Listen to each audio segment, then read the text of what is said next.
The crucial expertise of CAPFs, the Hindu.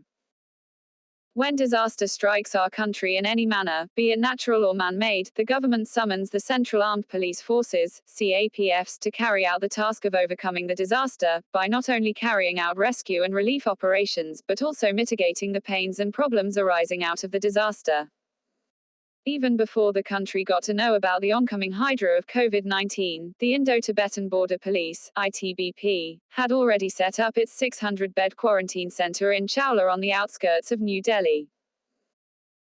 Out of the 324 Indian passengers in the first batch that arrived in New Delhi from China's Wuhan on February 1, 2020, 103 were quarantined at the ITBP center, while the rest were confined to an army facility in Manesar. That the confidence reposed in the ITBP was not misplaced is evident from the fact that the Director General of ITBP was given just 2 days to establish the 600-bed quarantine, and it was ready within the given time.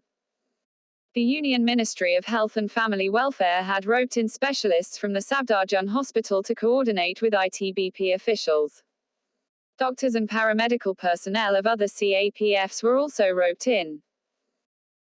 Another 10,000-bed quarantine center was established in Chhatarpur in New Delhi by the ITBP, where over 10,000 patients have been treated till now, according to ITBP spokesperson Vivek Pandey. This is the largest quarantine center in the world, he added. Relief measures. The expertise acquired by ITBP personnel and the standard operating procedure prepared by the ITBP came handy for the states and other police forces in establishing their own quarantine centers and COVID-19 hospitals.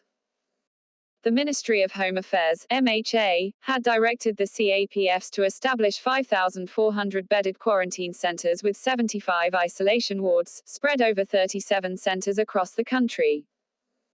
CAPFs comprise the Central Reserve Police Force, CRPF, Border Security Force, Central Industrial Security Force, Sashastra Seema Bal, Assam Rifles and the ITBP.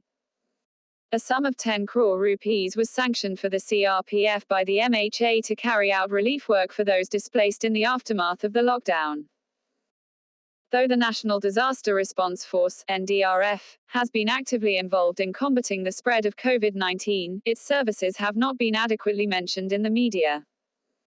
Mandated to carry out rescue and relief operations in disaster-affected areas, the NDRF has been rendering yeoman's service not only in carrying out rescue and relief operations but also in training the state disaster response forces personnel in all states.